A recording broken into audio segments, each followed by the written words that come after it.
오늘 제목은 거룩한 매력, 바로 예수. 이런 제목을 본문을 통해서 잡아봤습니다. 내가 믿는 예수님이 자랑스러운 매력적인 분이다 라고 하는 고백을 우리가 하고 있는가 묻게 됩니다. 거룩한 매력을 지닌 분, 단순한 매력이 아니라 거룩한 매력. 이 거룩한 매력이라고 하는 말이 무슨 뜻일까요? 우리가 인간적인 세상적인 매력을 보면 그 사람 참 잘났다, 멋있다, 키도 크고, 또 여성을 보면서 때로는 몸매도 예쁘다. 이게 외모라고 한다면 마음으로는 그 사람 참 포용력이 있다, 그 사람 소통도 참 잘한다, 대화가 된다, 유머가 있고, 남을 보면 따뜻한 배려심도 있다. 이것이 세상에 흔히 말하는 매력이라고 하는 내용입니다. 그런데 그냥 매력이 아니라 거룩한 매력이라고 할 때는 어떤 의미가 담겨져 있는 것일까요? 매력이라는 말을 사전적인 의미로 보면 사람의 마음을 사로잡아서 끌어당기는 힘이다, 그렇게 쓰여져 있습니다.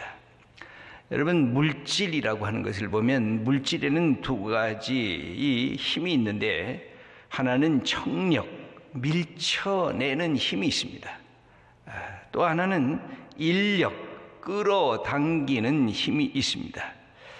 물리학에서도 그 이유를 정확히는 잘 모르는 것 같습니다. 여러분, 사람과 사람 사이에도 이 청력, 배척하는 힘과 끌어다니는 힘이 있습니다. 이것이 언제 생기냐면, 사람과 사람 사이에 보통 때는 잘 눈에 안 띄다가 미움이 생기면은 배척하는 힘이 이게 작동하기 시작합니다. 만나기도 싫어합니다. 그 옆에 가질 않습니다. 그러나 그 반대로 사랑하는 마음이 생기면 이게 끌어당기기 시작합니다. 서로 보고 싶어하고, 만나면 만날수록 더 가까이 다가서게 되는 게 이 사랑의 힘입니다. 사람과 사람에게도 청력과 끌어다니는, 배척하는 힘, 밀어당기는 힘과 다시 내게로 끌어당기는 힘이 작동을 합니다. 하나님의 거룩함이라고 하는 것에서도 이 두 가지 힘이 작동이 됩니다. 배척하는 힘, 그리고 끌어당기는 힘입니다. 배척하는 힘은 하나님이 하나님의 뜻에 맞지 않는 죄, 불의, 거짓, 이 잘못된 것을 향해서는 하나님이 이렇게 청력을, 배척하는 힘이 작동이 되고, 하나님의 뜻에 맞게 되면 이것이 끌어다니는 힘에 하나님의 거룩함 속에 들어가져 있습니다. 그런데 이게 물건이 아니라 사람인 경우에는 하나님 앞에 서면 우리가 이 두 가지를 동시에 경험을 합니다. 하나님이 나를 배척하는 그 힘과 나를 끌어다니는 힘을 동시에 경험하는 것이 신앙이라고 할 수가 있습니다.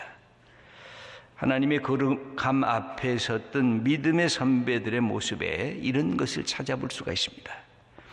모세가 호렙산에서 어느 날 갑자기 떨기나무 불꽃 가운데에서 하나님의 음성을 들으면서 그 앞에 그냥 죽은 듯이 얼어붙습니다. 그 앞에 나가설 수가 없습니다. 하나님의 배척하는 힘, 나 같은 죄인, 나 같은 부끄러운 사람을 배척하는 힘을 경험하게 되면서 동시에 하나님께서 잡아당기는 힘을 경험하게 됩니다. 이것은 이사야가 성전에서 하나님의 거룩함을 목격할 때도 화로다 나여 죽게 되었구나 하면서 하나님이 나를 내팽개치는 힘을 경험하는 동시에 누가 우리를 위해서 갈고라고 하는 하나님의 초청장을 받게 됩니다. 여러분, 예수님의 수제자였던 베드로도 바닷가에서 예수님의 말씀이, 능력이 나타날 때 그 자리에 그대로 엎드렸습니다. 나는 죄인입니다. 무릎을 꿇었습니다. 내게서 떠나달라고 그렇게 요청을 했습니다. 그런데 그런 모습을 보면서 예수님께서 이제는 네가 물고기를 낚지 말고 사람을 낚는 그런 어부가 되게 내가 하겠다 하면서 예수님의 초청하는 장면이 기록이 되어 있습니다. 사도 바울도 다메섹 도상에서 부활하신 예수님을 만나면서 그 자리에 꼬꾸라칩니다. 그리고 눈까지 멀게 됩니다. 그런데 그 속에서 하나님이 자기를 이 시대를 향해서 불러주시는 하나님의 소명과 사명을 깨닫게 된 것을 볼 수가 있습니다. 인간이 하나님 앞에 서게 되면 상상하기 어려운 배척하는 힘, 나를 내팽개치는 힘을 경험을 하게 되고, 그래서 그 앞에서 모든 것을 다 내려놓을 수밖에 없게 됩니다. 그러면서 동시에 하나님이 나 같은 죄인을 불러주시고 용서하시고 내가 너를 새로운 인간으로 만들겠다고 하는 하나님의 부르심, 하나님의 사명을 깨닫게 되는 것, 이게 믿음입니다. 이게 성경에 나타나고 있는 하나님의 사람들의 부르심의 사건 속에 기록된 것입니다. 우리 성도님들과 저는 오늘 예수님의 거룩한 매력에 이끌려서 오늘 여기까지 온 것입니다. 누가 아침에 나를 깨웠습니까? 누가 여기까지 우리의 발걸음을 인도하게 했습니까? 사실 뭐라고 말할 수 없는 하나님께서 나를 초청하시는 이 초청의 매력에 우리가 이 아침도 예배 드리고 있는 것입니다. 저는 예수님을 생각하면 늘 참 새롭다. 예수님은 어떻게 저렇게 생각하셨을까? 예수님은 어떻게 저렇게 말씀하셨을까? 듣고 생각할 때마다 참 신비롭고 기이하다. 예수님은 어떻게 저렇게 행동하셨을까? 어떻게 저렇게 사람을 대하실 수가 있었을까? 감히 나 자신과는 비교가 할 수 없는 하나님의 위대하심, 하나님의 거룩하심이 예수님 안에 들어있음을 그냥 그 말씀 들으면서 느끼고 깨달을 수밖에 없습니다. 예수님 앞에 서면 무릎을 꿇고 하나님을 경배하지 않을 수가 없다는 말씀입니다. 그러면 이 예수님 앞에 가까이 갈 수가 없는데 예수님은 그런 나와 우리를 초청하고 계신 것입니다. 네가 내게 가까이 갈 수 있다는 것입니다. 아니, 예수님이 우리에게 가까이 오신다는 것입니다. 그래서 예수님 함께 있고 예수님을 배울 수 있다는 것이 우리 믿음의 사람들의 얼마나 큰 특권인지 모릅니다. 오늘도 우리가 두렵고 떨림으로 주님 앞에 나왔습니다. 하나님의 거룩함의 청력과 인력을 오늘도 동시에 경험하기 때문에 그렇습니다. 내가 감히 하나님 앞에 내 모습 그대로는 하나님 앞에 설 수 없기 때문에 두렵고 떨리는 것입니다. 이런 나를 하나님께서 용서하시고 하나님의 사람으로 우리를 초청하기 때문에 내 속에 다시 용기와 감사가 충만하게 되는 것입니다. 본래 거룩이라는 말은 구별되다라는 뜻을 갖고 있습니다. 예수님께서 거룩한 매력을 지녔다고 하는 것은 예수님은 나와 다르다, 나와 구분됐다 하는 뜻이 그 안에 담겨 있습니다. 제가 처음 신앙생활을 할 때도 그러했고 신학교에 가서 신학을 공부하면서도 알 것 같은데 제일 모르겠던 단어가 이 거룩이라는 단어였습니다. 우리는 하나님을 표현할 때 거룩하신 하나님, 거룩하신 백성, 거룩한 예배, 모든 곳에 이 거룩하다는 말을 자주 사용하는 우리의 모습을 봅니다. 그런데 도대체 거룩이 뭘까? 근데 명백한 것은 거룩이란 내 속성이 아닙니다. 인간의 속성이 아닙니다. 거룩이란 하나님의 성품이고 하나님의 속성임은 틀림이 없습니다. 하나님에게만 붙일 수 있는 것입니다. 하나님의 것이기에 우리 인간의 것과는 거리가 먼 것이 이 거룩함입니다. 그런데 성경을 우리가 쭉 읽다 보면 하나님께서 이 거룩함을 우리에게 나눠주겠다는 것입니다. 우리도 거룩한 존재가 되게 하게 하겠다고 하나님께서는 말씀을 하십니다. 우리 구약 성경의 레위기 11장 45절 말씀을 함께 읽어보겠습니다. 나는 너희의 하나님이 되려고 너희를 애굽 땅에서 인도하여 낸 여호와라. 내가 거룩하니 너희도 거룩할지어다. 레위기에 아주 중요한 말씀이고 성경 전체 구약의 전체로 중요한 말씀이고 신약까지도 포함하는 아주 중요한 말씀입니다. 나는 너희의 하나님이 되고 싶어서 내가 너희를 종되었던 그 애굽 땅에서 인도하여낸 나 여호와다. 나는 거룩한 존재다. 그런데 너희도 나를 닮아서 거룩함에 이르라. 이것이 하나님의 말씀입니다. 그렇다고 하면 우리 오늘 본문을 보면서 예수님의 거룩한 매력이 도대체 뭔가? 예수님에 대한 거룩한 매력은 수없이 많습니다. 100가지, 1000가지 다 뽑아낼 수가 있는데 오늘은 한 가지를 중심으로 해서 말씀을 드리려고 합니다. 오늘 성경 읽은 말씀 21절 전반부를 함께 읽겠습니다. 그때 예수께서 성령으로 기뻐하시며 이르시되, 예수님께서 거룩한 영이신 하나님의 영과 더불어 예수님이 막 기뻐하셨다는 것입니다. 성경에는요, 예수님이 기뻐했다는 말이 자주는 안 나옵니다. 예수님이 애통해하시고 걱정하시고 근심하셨다는 말씀이 나오는데 이렇게 기뻐하고 이것도 아주 활짝 기뻐하는 것은 거의 유일하다고도 할 수가 있습니다. 성령 안에서 예수님이 기쁨이 충만했습니다. 아마 어쩌면 엄청난 기쁨을 갖고 활짝 웃으셨을 겁니다. 세상 말로 이야기를 하면 판대소하셨을 가능성이 아주 높습니다. 성경은 구체적으로 그렇게 기록되어 있지만 않지만 엄청난 기쁨으로 이 예수님께서 이 모습을 우리에게 보여주셨습니다. 하나님을 향해서도 그러했고 제자들을 향해서도 그리하셨습니다. 여기에서 왜 웃으셨을까요? 왜 기뻐하셨을까요? 그 다음 말씀이 우리에게 아주 충격적으로 다가옵니다. 21절 후반부입니다.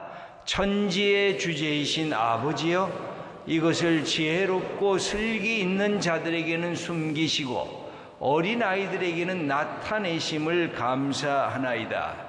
여기 보면 이것이 뭘까요? 이것은 예수 그리스도의 복음입니다. 하나님의 뜻입니다. 하나님의 계시입니다. 이것을 누구에게는 감추었다고요? 지혜자와 슬기롭다고 여기는 자들에게는 하나님이 감추셨다는 거예요.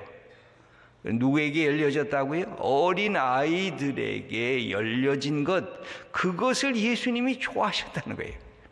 저는 이 구절을 보면 이게 도대체 무슨 뜻일까? 70인의 제자들을 하나님 나라의 복음을 위해서 곳곳에 파송하셨습니다. 귀신들이 항복하고 질병이 치유되고 예수 그리스도의 복음이 들려지면서 믿게 된 그 모습을 갖고 제자들이 기쁨으로 돌아와서 보고대회를 한 다음에 있었던 사건입니다. 예수님도 제자들의 기쁨에 동참하면서 당신의 기쁨을 이야기를 하고 있는데 바로 이것입니다. 지혜롭고 슬기 있는 자들에게는 숨기셨다는 것입니다. 당대의 지혜자들이 누구였을까요? 총명한 자들이 누구였을까요? 종교적 지도자들이었습니다. 바리새인들이었습니다. 서기관들이었습니다. 제사장들이었습니다. 모든 것을 갖고 있고 우리가 최고의 지식인이다, 지혜인이다 라고 생각하는 사람들에게 하나님의 계시가 닫혀졌다는 겁니다. 여러분, 여기에 예수님의 기쁨 속에 하나님의 뒤집기의 사건이 있습니다. 뒤집기의 가치관, 뒤집기의 세계관, 이 전복의 이 세계관과 가치관, 기존적인 질서를 하나님께서 바꾸시겠다는 것입니다. 하나님께서 새로운 대안적 세계를 열어놓고 계시겠다고 하는 이 말씀이 우리에게 엄청난 충격으로 다가옵니다. 대비되는 단어가 바로 그것입니다. 지혜로운 자들과 어린아이들입니다. 당연히 알아야 할 자가 모르게 된다는 것입니다. 당연히 깨달아야 할 자가 무지하다는 것입니다. 그 반대로 몰라도 될 것 같은 자는 알고 깨닫게 된다는 것입니다. 하나님의 계시가 더 그러하다는 것입니다. 이것은 하나님의 뒤집기라고 할 수가 있습니다. 하나님은 뭔가 갖고 있는 자, 뭔가 자기 것을 자랑하는 제자들 편에 서지 않겠다고 하는 하나님의 선언입니다. 오히려 기다리는 자, 없는 자, 갖지 못한 자, 순전한 자들인 어린 아이들 편에 내가 서겠다고 하는 하나님의 선언입니다. 이 자체가 엄청난 역전의 시대를 예고하는 하나님의 뜻이었습니다. 여러분, 성경은 우리 하나님께서 이렇게 다가오셨기 때문에 우리가 예수 믿게 된 것입니다. 예수 믿는 시작이 뭡니까? 예수님이 하나님의 나라를 선포하면서 하나님의 시작이 뭐예요? 예수님의 말씀의 시작이 뭐예요?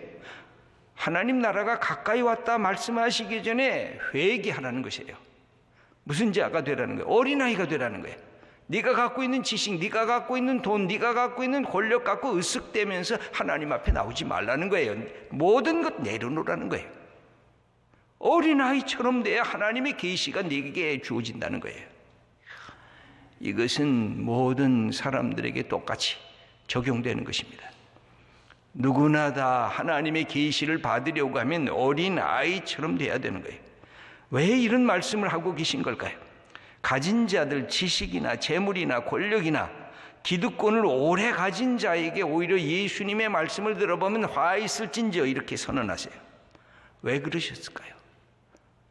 뭔가 가지면 하나님께 감사하지 않고 자기 자신을 뽐내고 드러내는데, 자기 자신의 욕심을 위해서 사용하는데 이것을 사용하고 쓰고 있기 때문에 하나님께서는 그런 자들의 모든 것들을 내려놓게 하겠다는 거예요. 이게 선물이지, 네게 준 축복이지, 네가 잘나서 여기까지 온 줄로 알면 너는 하나님의 계시를 받을 자격이 없다는 것입니다.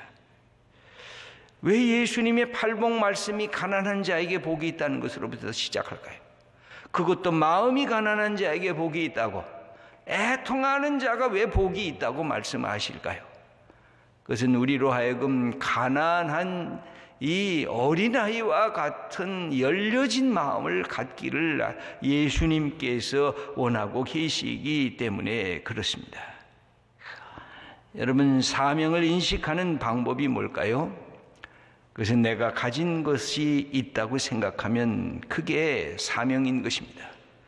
내가 특권이 있다고 생각하면 사명이고, 생명이 있다고 생각하면 사명이고, 돈이 있다고 하면 사명이고, 권력이 있다고 하면 사명이고, 내가 달란트가 있다고 하면 그것이 사명이라는 것입니다.